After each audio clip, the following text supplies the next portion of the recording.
Give yourself a silent 3-second count, right? Okay, ready? 3. I was really going to try not to. Ruben. No, that was not Ruben, me. you messed it up. Ruben, Come you messed it on, up. man. We had it. You had Yeah. it, Drew.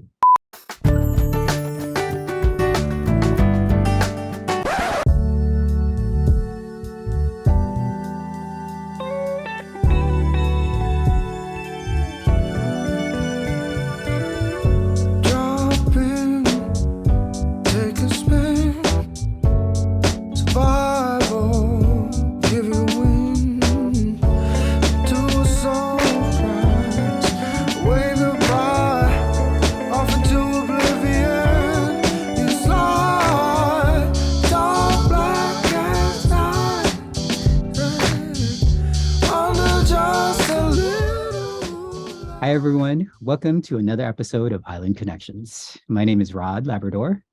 I'm Ruben, Campos. We'll be speaking with our third co-host, Ethan Caldwell, a little later when we check in with our Creative Audiovisual Ethnic Studies initiative. In this episode, we will also be featuring one of our current students, Kenzo, to talk about their art and showcase some of their creative projects. But first, we begin with our segment on the Center for Oral History. And today we have Micah Mizukami, the Associate Director of our Department Center for Oral History. How's it going, Micah? Good. Thanks for having me back. Oh, yeah. Excited to talk to you again. We wanted to talk to you a little bit more about the partnership the center has with Hawaii Public Radio, and just tell us how it all got started. So we're currently doing a weekly kind of series with Hawaii Public Radio, HPR, where we're airing really short oral history clips. It's about 3 minutes total. But this has been going on since September of 2022, so last year. But the relationship with HPR goes back even further to 2018, when we were just relaunching the Center for Oral History. We had a grant from the Hawaii Council for the Humanities to do, I think it was every other month, a longer 15-minute podcast on the conversation, paired with a public program, kind of to activate the voices in our archive to bring them back out. So that was the catalyst. And then it was so popular and successful, we had a second run with Hawaii Council for the Humanities the following year. And then this is kind of the third iteration and kind of the most ambitious because we're doing it weekly. Wait, so did the other ones have like an event or something that went along with it? Yeah. So the first 2 times we did it, so from like 2018 through 2020, 2021, there was a program paired with each kind of podcast or HPR airing, and HPR would use that time to announce the event coming up. So it worked really well. Mm-hmm. Okay. And then you were saying that this new iteration of the relationship, it started last year? Last year, yeah.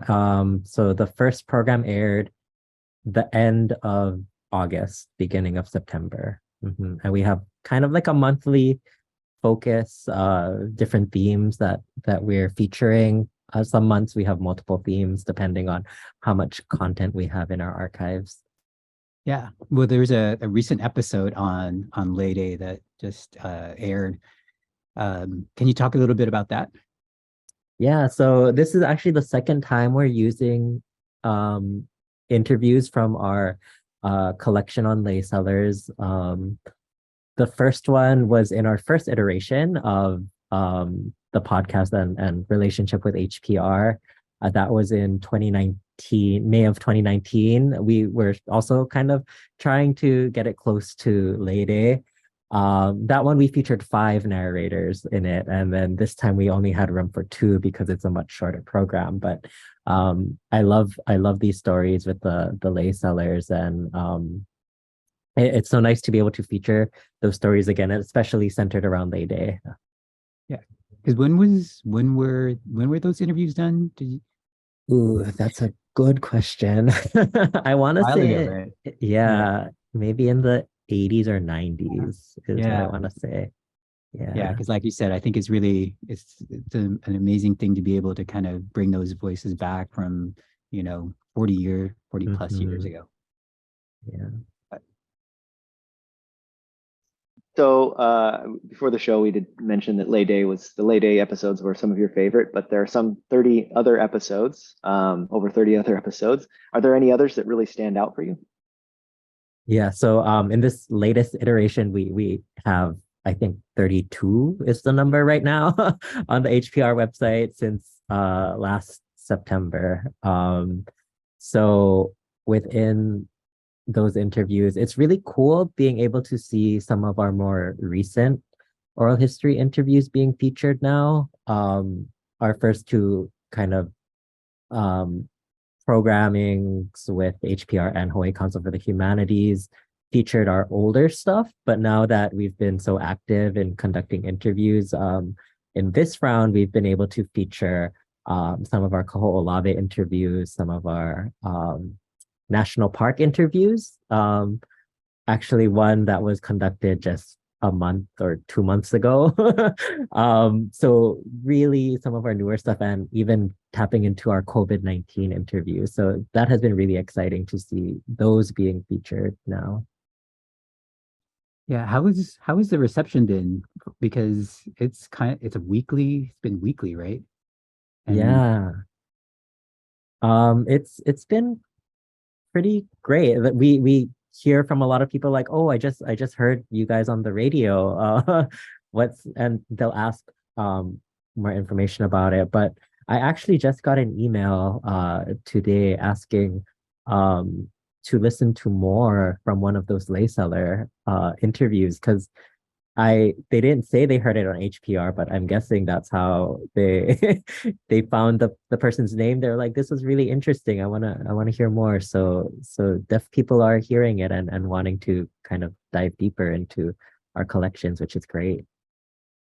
yeah, and it seems like there's a bunch of different, like a wide range of things. So I'm just going to read off some of the main topics. So the labor movement during Hawaii's plantation days, the reviving Kaho'olawe after decades of military bombing, a history of Hawaii's political landscape, resilience during Japanese American incarceration and World War II, the path toward recovering Native Hawaiian practices, Black History Month, adapting to Hawaii despite prejudice, and the stuff that you talked about with the third anniversary of Hawaii's pandemic shutdown, Tsunami Awareness Month, the 1946 Hilo tsunami, and then Earth Month, protecting Hawaii's rare habitats, and then the last one, which is May Day, is Lay Day. Mhm. So is there anything in here that's from all the stuff I just read off? Is there things that, like, anything that you think people should really go and listen to? Because all of these episodes are available through your website. Are there ones that you just want to kind of think about or dig deeper into? Yeah. There's two actually. The first is the um Hawaiian language month ones. I think those are really powerful and speak to a time that is very different from where we're at now. So those stories are really eye-opening, I think. The same with the ones we featured in December, the Japanese American incarceration stories. We don't hear a lot about the incarceration experience in Hawaii. And it wasn't just Japanese Americans here. Like Italian and German Americans were also incarcerated, but of course the majority were Japanese Americans. But these were like a story I had never heard before about some of those internees returning to Hawaii from camps on the continent and how they were treated kind of differently than those military veterans, heroes in the 442nd and stuff returning. There's one story where they're all on the same boat, but then it I guess at the harbor here in Hawaii, they wanted to have a hero's welcome for all of the vets, but they told those who were in the camps to stay below deck so they wouldn't be seen. And they were only let off after everyone had left the harbor, basically. So again, they were hidden from view, but they were there. And that was really something to hear about, because that's something that just isn't talked about that much, I think. Yeah. So even like the differential treatment in the Mhm. same place for Yeah. a group of people. Yeah.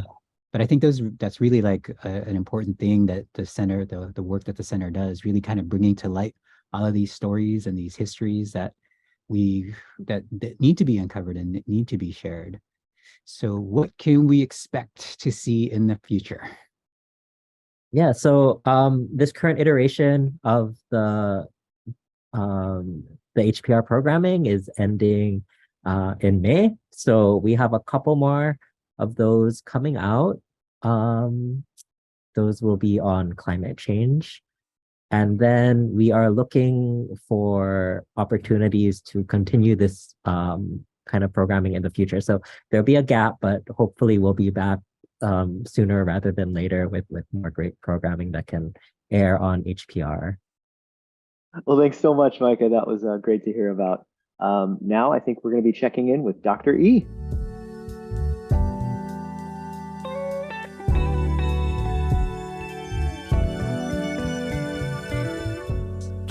All right, welcome back, everybody. Hey, E, how's it going? What's happening? So as part of our segment on creative audio visual ethnic studies, we actually wanted to talk with you about a visual essay that you just published. And first, where can we find that? Where can others find that? And then also take us through the process for the photographs themselves. Sure thing. And thank you so much for having me, so to speak. This particular photo essay, is something I collaborated with the Black Student Association on campus. BSA has been on campus, established since 2015, as a way to center having a space for Black students to be visible, but also to create a space for the return of the African American specialist position in ethnic studies. And since then, it has been, a space to help increase and promote the awareness of Black issues, as well as community for undergraduates and graduate students that are of African descent, as well as those who are, want to speak about Black-centered issues surrounding Blackness in Hawaii and promote and preserve Black studies at UH Mānoa. And kind of as a sort of genesis of that, I became really interested in trying to understand what the students are going through and trying to understand how do they find different ideas of Blackness as well as belonging on campus. And so the article itself is called Beyond Invisible Tokens, Complicating Narratives of Blackness and Belonging at an Oceanic University. And it'll be coming out pretty soon with JC Score, which is the journal committed to social change on race and ethnicity. And, it's a compilation with 4 students, but we're looking to actually make this project into a documentary that'll start filming over the summer as well. Yeah. So how did the process go about with like choosing these students, or like as Ruben was asking earlier, like what was the process for you? Because it's a visual essay, right? It is a visual essay. Yeah. What was the process for you for doing the photographs and kind of coming up with this idea for this visual essay? That's a really good question. I think for me, teaching the classes on the African American experience on campus, and this semester I'm teaching part 1, which delves into, sort of gives you different slices of history and theory from pre-enslavement to Reconstruction. I was noticing the different ways that students were thinking about how they conceptualize themselves, as well as the way that they see themselves on campus, whether it's with their peers, as well as through the eyes of different spatial sort of recognition, i.e., where do they feel safe? Where don't they? How do they find this idea of belonging? Where do they feel like they can actually be themselves? And that led me to creating a quick little sort of questionnaire that I sent out to different students that were BSA affiliated, as well as formally, affiliated as alums. And I wanted to try to make this a collaborative process where we could create different images that help represent their experiences on campus and why it was important to think about this in the longer schema of Blackness on the island as well. And so process-wise, besides sending out a form that folks could fill out, but also really asking these questions that dug into the heart of belonging, where they felt belonging, why they felt this way in these spaces, and how that changed in comparison to, say, other spaces they might be on campus. There was a follow-up process that went through after the interviews or those sort of questionnaires where we would collaborate on how we could best represent that. And the idea of a Black cloth, representing invisibility, became one of these sort of standing pieces that started with my first respondent and then just continued on with each of the other students. And each one took that into a different realm. And so when you see the images, you'll notice perhaps that each student's own individuality, but also creativity is also being reflected in there as well. So there are several photos that are part of this visual essay. So are there any particular images that stand out to you or that you find particularly striking? I think the collection as a whole, I think, is quite striking, but there are a few that do stand out. And part of it is because of the locations and the way that the students are representing their invisibility or visibility in those locations. And so, for example, on the screen that you can see right now, we have LaJoya actually standing in the middle of the quad with her back towards Hawaii Hall. And one of the things that she mentioned during her dialogue to represent this particular image was this. She said, "Blackness is highly tokenized on our campus. Our campus focuses on diversity without interrogating if different racial groups are thriving." And goes on to talk about the low, matriculation rates that Black students have on campus and how this is in line, unfortunately, with other campuses throughout the country. And for her, being able to represent invisibility and kind of hypervisibility at the same time in front of Hawaii Hall was to denote that she feels this way on campus all the time. And there's really not a space on campus that she feels belonging, except for with ethnic studies or in the College of Ed buildings. And I found that really intriguing. But also, this kind of I would say there's a couple of different ones that pop up that show Campus Center being this very central spot for a lot of the students to feel both visible as well as invisible. And so one of our alums, in ethnic studies, Bliss, was talking about how in Campus Center, that's where she felt the most, in some ways, eyes that were on her. She felt, I think her particular dialogue said that she felt swallowed up by students in Campus Center during passing period. She felt awkward, invisible, and uncomfortable there. And in particular, she said, "I feel like an outcast partly because I don't look like a lot of the students on campus." And this was something similarly felt with Luffy, who also chose Campus Center, a different side of Campus Center. And I think this particular image of Luffy was probably one of my favorites from this set, where he has the Black tears coming down his face, but also it's only showing half of him represented because of the Black cloth. But in a similar way to Bliss, there is a way that Blackness on campus is described as something that's both visible and invisible almost simultaneously. And so there's a sense of belonging, but also standing out because of it. And I think the last one I wanted to also point out, kind of along this lines, was Zor. Because although this image of not belonging is in front of his graduate program on campus, he was one of the few students that actually felt like he belonged at Campus Center the most. And I think that's in part because of his affiliation with the basketball team on campus, but also that was the meeting spot for a lot of him and his teammates. And so it's really interesting noting what spaces coincide in what sort of ways, but also how they can simultaneously be a place of belonging and not belonging for many of these students. So a lot of the common markers that we often see representing Hawaii through the tourist industry or even UH Manoa's own branded materials seem to be pretty absent from a lot of these pictures. Was that itself intentional? I think that's in part intentional, but also to reflect what the students are going through. None of the students in the responses indicated those sort of materials or something related to showing Hawaii in this multicultural paradise, sort of beer goggle lens as something that they resonated with. And in fact, more their dialogue resonated around their invisibility in this sort of schema of being considered part of, the local population, being part of this multicultural ethos, or even being seen as part of the military and not, or as an athlete, but not necessarily belonging to the island or being part of the island. And I think that was intentional on my side to help reflect a lot of those notions by saying, if they are in some ways seen as part of this diversity, but at the same time not, how do we highlight that with the images? And I think the other part that goes along with that is it didn't show up in the responses either. Yeah.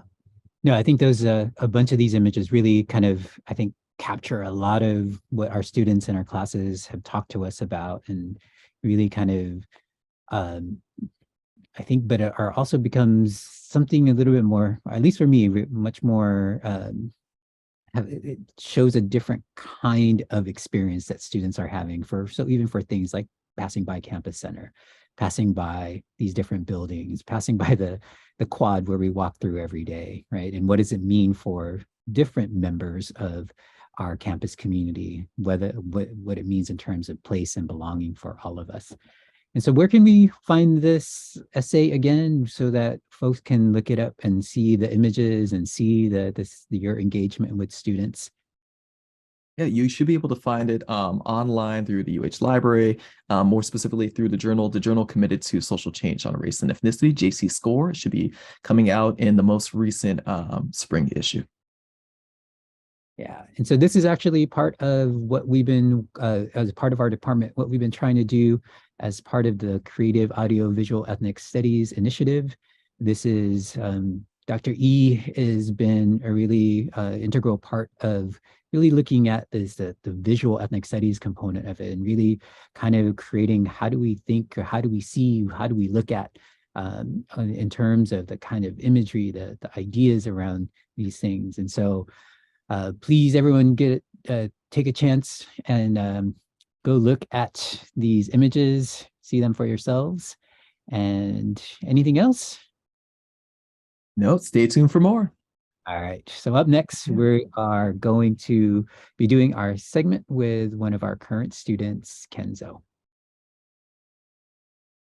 Soft ripples cascade my body as I float on cool water.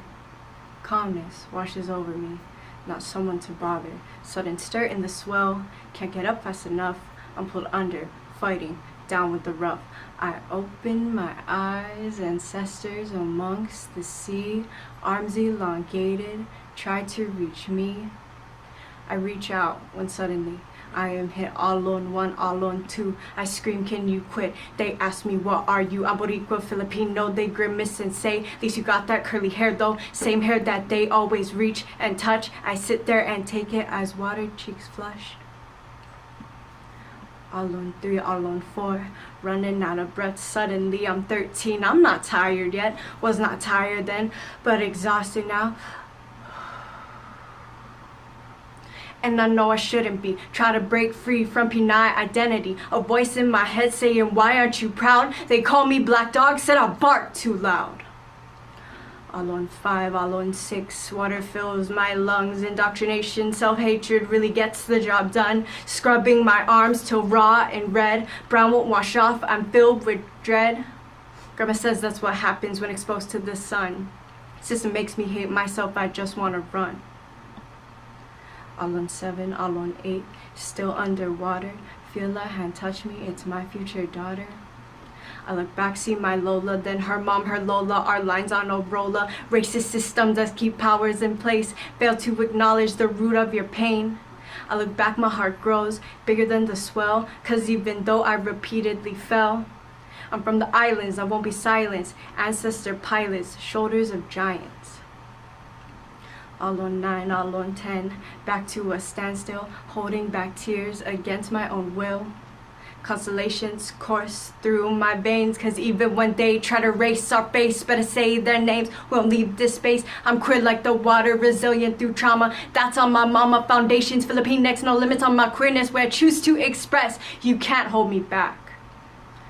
All on 1, all on 2, the system won't win, cause I got a crew. On this plane, I can never go wrong. Don't forget my ancestors, 15, 21, 98 and beyond. Proud to be P9 till the day that I die. Bata on my shoulders, standing sky high. Sent back to the water, my essence will lie. Hand on their shoulder, and then we will rise. Welcome to Island Connections. Here we are in the car for another conversation. Today, you're gonna go get us our coffee. Today in the car, we have one of our amazing students who's about to graduate, Kenzie, aka Kenzo. Kenzie is doing what are your majors? I'm a double major in ethnic studies and women's studies. And Kenzie is actually also an artist and working on a project that's funded by the Undergraduate Research Opportunities Program, and which we will be talking about a little bit today. And so I guess one of the first things to kind of ask you, so we mentioned you were ethnic studies major. Why ethnic studies? Well, okay, so I did my first year of undergrad at the University of Oregon, and I was double majoring in women's studies and psychology. But once the pandemic hit, I actually came back home, and I just decided to finish out the rest of my undergrad at the University of Hawai'i at Mānoa. But when I went into, or my first semester here, I actually took classes with Monisha. Professor Monisha, she's a women's studies professor, but also an ethnic studies professor. And I absolutely loved her class, but on top of that, my sister was also a women's studies major and also did a lot of work with the ethnic studies department anyways, as well as my brother-in-law who, lectured for ethnic studies. Lecturers, in the present tense. Yes, lecturers, yeah. I was always around it, and since I was at UH, I was like, okay, what's stopping me? Like, I might as well just go. I might as well just major in ethnic studies too, because then I met you, and I was like, okay, yeah, I'll be an ethnic studies major. So yeah. So what has it been like? So what are some of the more, you've been with us for the past 3 years? What are some of the highlights so far? Highlights, honestly, just the people that I've been able to connect with and meet. Just it's not even like about the opportunities.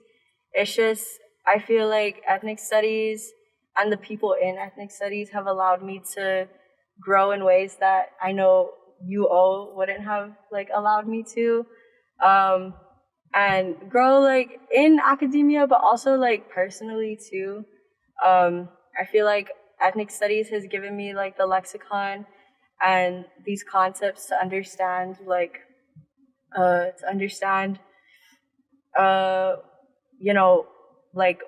me more, I guess, and my identity as a queer Filipino. And yeah.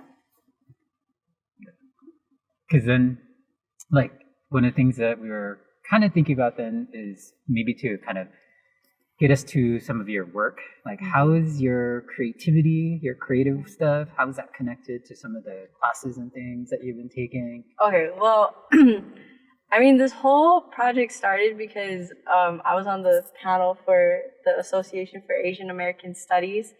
And, you asked us to write, or create an ocean-related metaphor. Well, okay, first of all, the panel was on toward an oceanic Filipinx future. And so kind of reimagining and imagining, like, what Filipinx or oceanic Filipinx studies is. Mm-hmm. And so you had asked us to create a water-related metaphor that, articulates the way that we experience Filipino identity. Mm-hmm. And I don't know, you asked us to get creative with it, so I was like, oh, okay, I'm just gonna write poetry and mm-hmm. see what happens.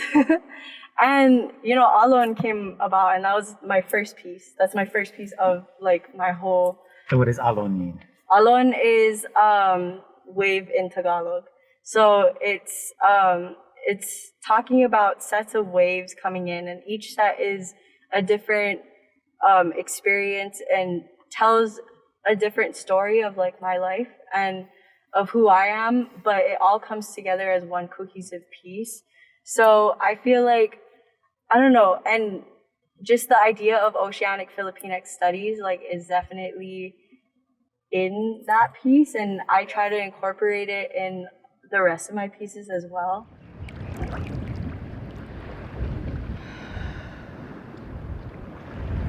Two flames dancing on their own, setting everything around them aglow, law of attraction binding us together, the start of our inextricable tether.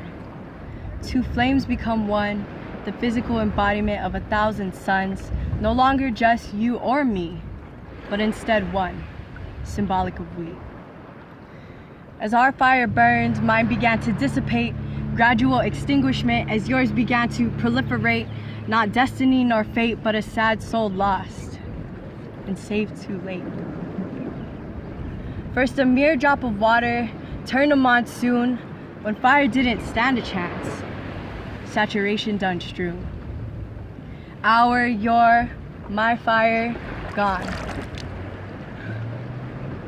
Just the sound of thunder, the sight of lightning, as I looked on.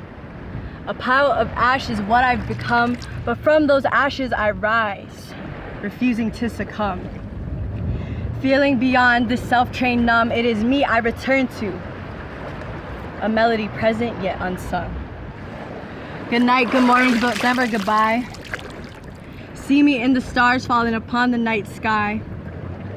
Remnants of the dress that you love so, sucked of life and pigment, among the ashes bestowed. Adorn that dress every single day. What was then vibrant brown, now turned gray. Seeps into me unsure where skin began. Enmeshed in my soul, they're mistaken for DNA strand. Its straps worn, torn from its bodice.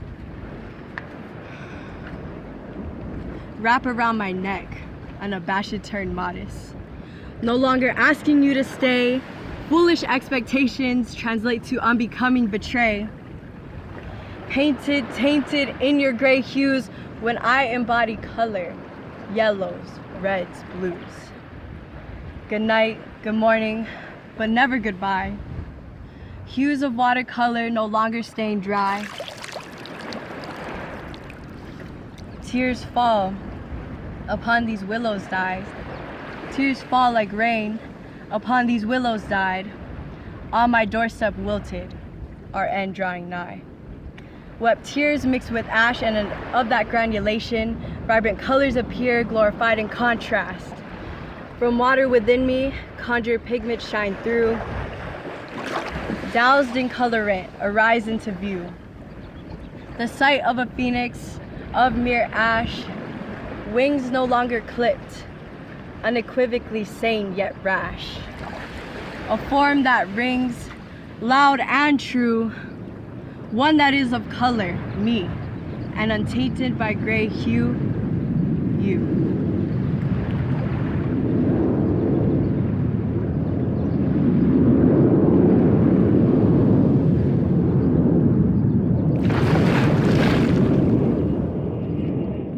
Because I think one of the things that we were trying to do with that was really like figure out how do we understand what it means to be Filipinx, right? Mm-hmm. Whether it's here in Hawaii or broader Oceania, but then knowing that it's different than it is like you were in Oregon. Yeah. Being Filipinx in Oregon is different, way different than it is way here. different.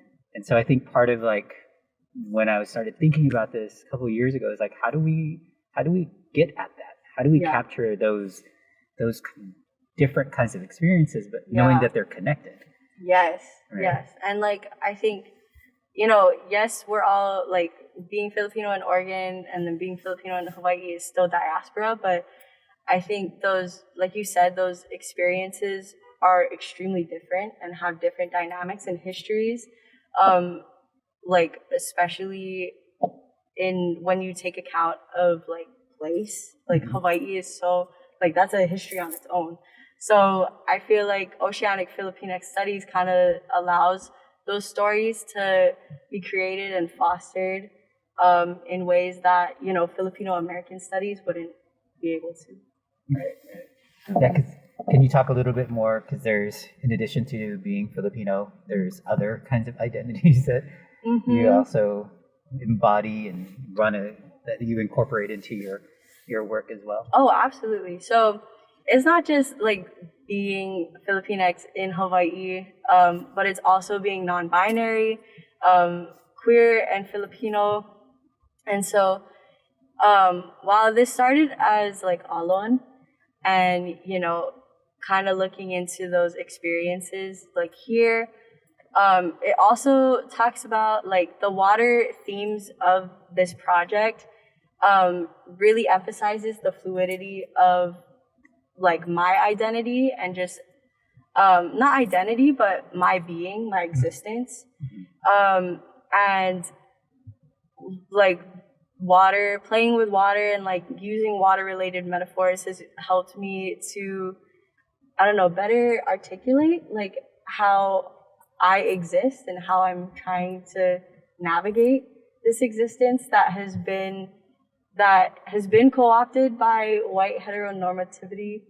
All right, so I'm wondering, having to write for Europe funding, having to write in other classes, having to write in ethics studies, it's a lot of different people to communicate about very complex ideas. Yeah. How are you navigating that kind of multi-pronged communication? I think something that I'm learning is, well, for my art at least, like it's my art, so I'm kind of like, I have ultimate authorship, and I want to be authentic in the ways that I talk about my experiences, and but also, you know, use like language and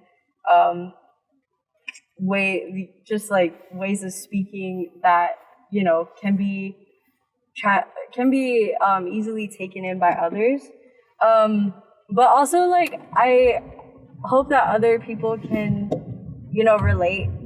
Like, they don't have to relate to it exactly, but I hope they can still take away,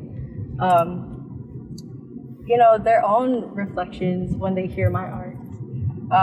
But I'm also learning, like, with the Europe part, or like the project part, that's more so I'm collecting oral histories with other queer Filipinos, and I kind of have been just like doing it in ways where it's would be considered unconventional or a little like uncut in academia, but honestly that's how it is, because at the end of the day, like this is innate to our being. Like oral history is innate to our being, and we when the cameras turn off, like we still go on and we still exist like this together.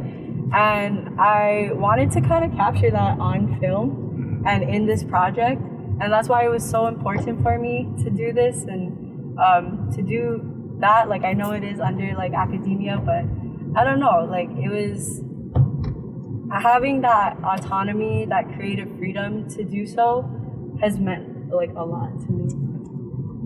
Do you want to share a little bit about who you've been working with, or who you've been collecting oral histories from? Yeah, I am working with 3 artists. So the first artist, they draw and also write, and they're also very they do like videography too, but they are super awesome.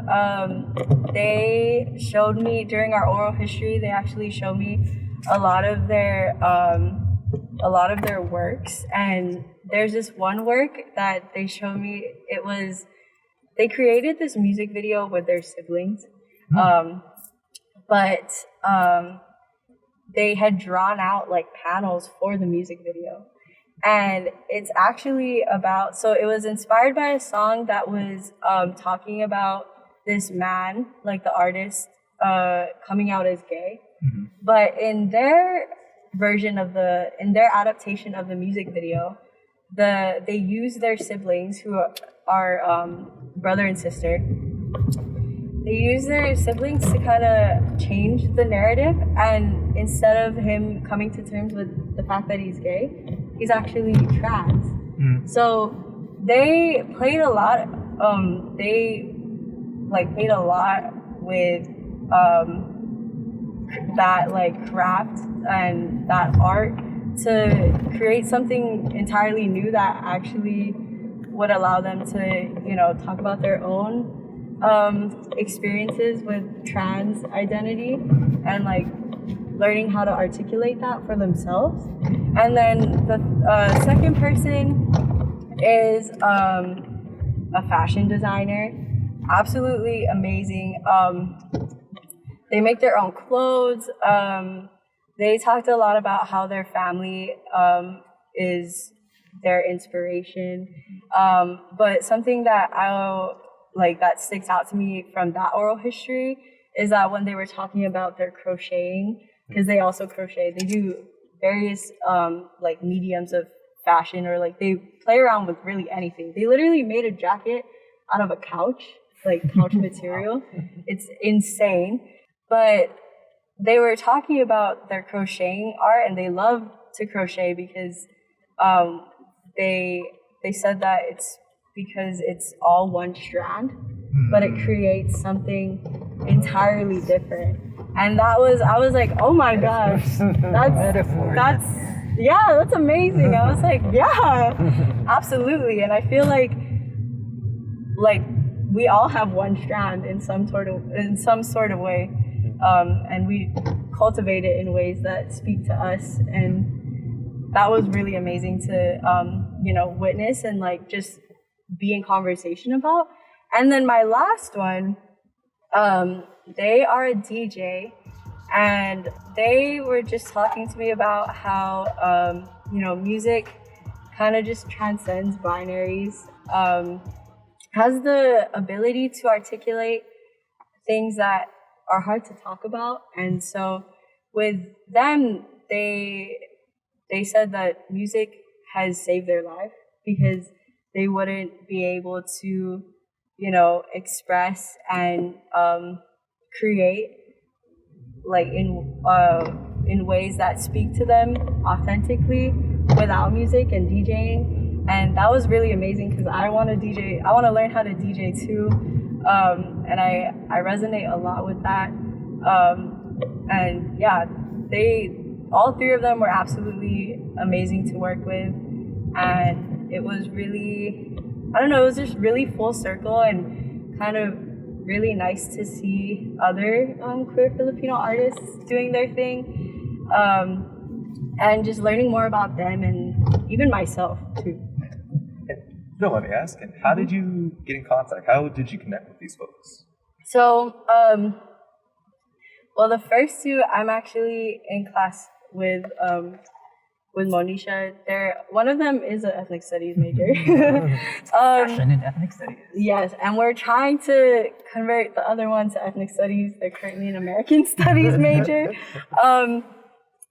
But yeah, I've known I actually took a class with my second artist, with Rod in the summer. So that was the first time we knew of each other, but then we connected through this semester, through the class we took together. And then for my first artist, I actually known them last semester through this other ethnic studies class, but we didn't really know each other well. I just knew of them, and then we connected again in that same class.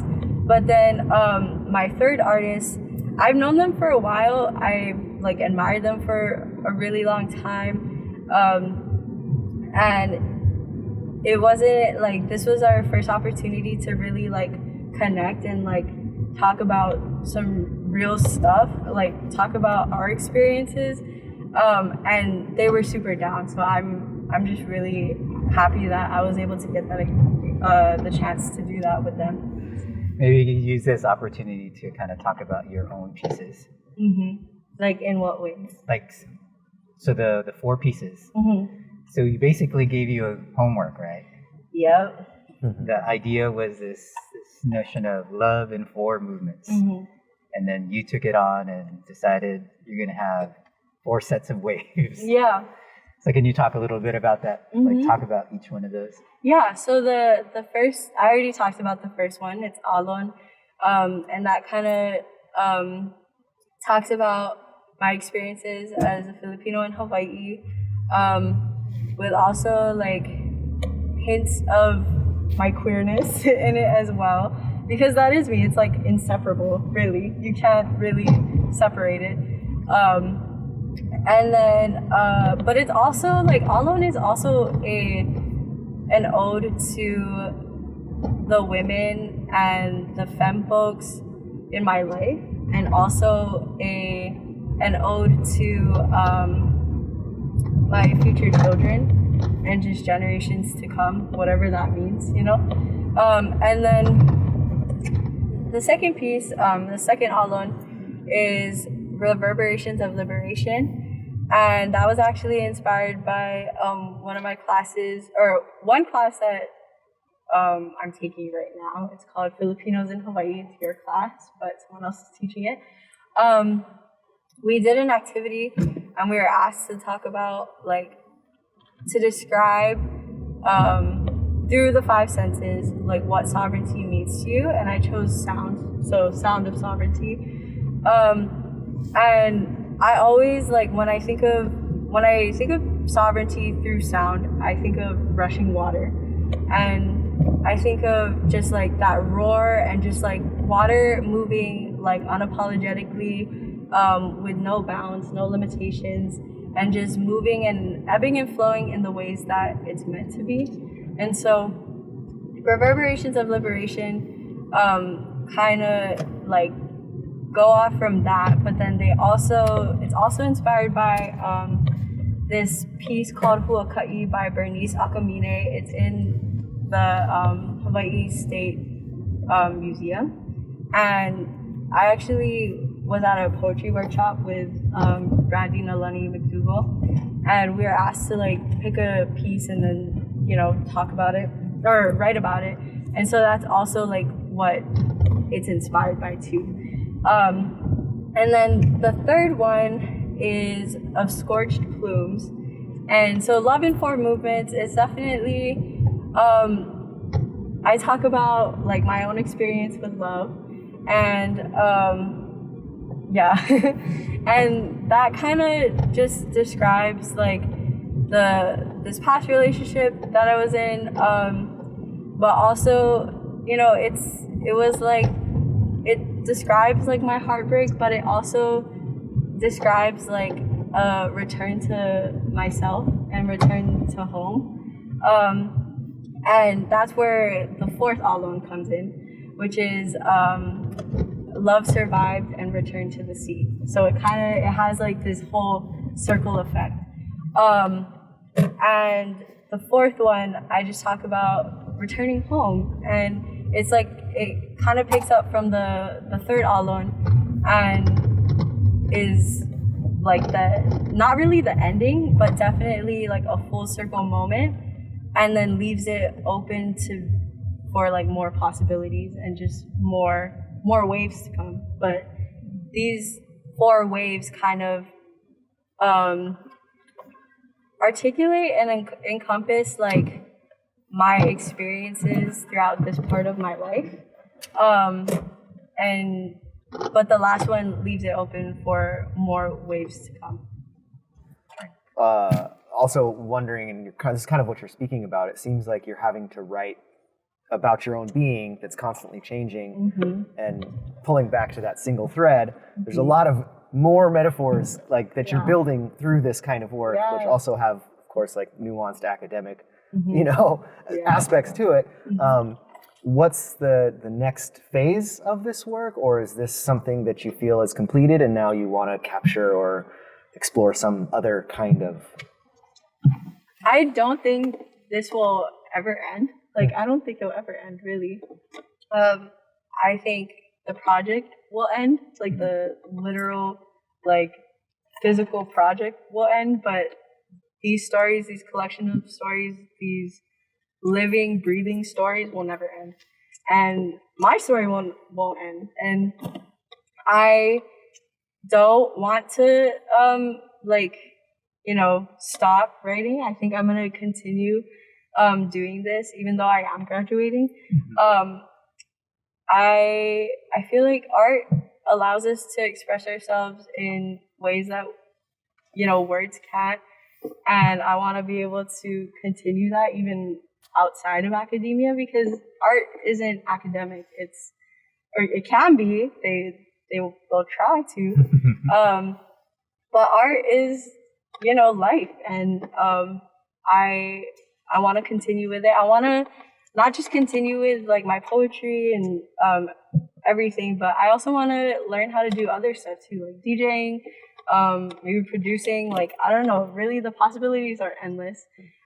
But I do know like this isn't the end, and I am gonna keep going in ways and allow life to like take me wherever I'm meant to be.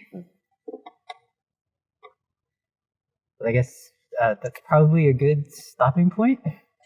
I encourage folks, if you want to see Kenzie's work, there's the published version of Alon 1 that's in the November issue of Alon, the Journal of Filipinx American and Diasporic Studies.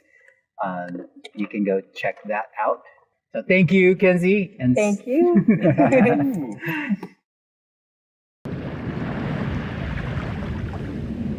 Love that survives supernovas and solar winds, a story not ended, yet merely begins. Love not found in flame sparks or fireworks, yet in the phoenix itself, the most organic love lurks. Not in the scorched plumes that were left to reside, but in the sound of starfall, instability fashioned, subject to subside. No longer feeling weighed down by your love, I'm untethered. The truest, brightest versions of me breathe raw and unfettered. No longer edited and toned, aligned with your expectations. Now peaceful yet buzzing, like the sea's undulations. Not a home but a house, solid turned fray. Opaque begins to peel, reveal walls cement gray. My return to the sea, escape from your cliche, was a mere return home from your mustard disarray. I am free-flowing, like water unconcealed, but much like water and my ancestors, I hold power to drown and heal. Existent as the tide, a gentle push and pull, prevails as perilous currents when my Ari shines full. As my love of and self transcend the sea floor, know, where Venus plants flowers, Mars protects them with war. Balanced synergies existent at the core of me, for through supernovas and solar winds, I will always return to the sea.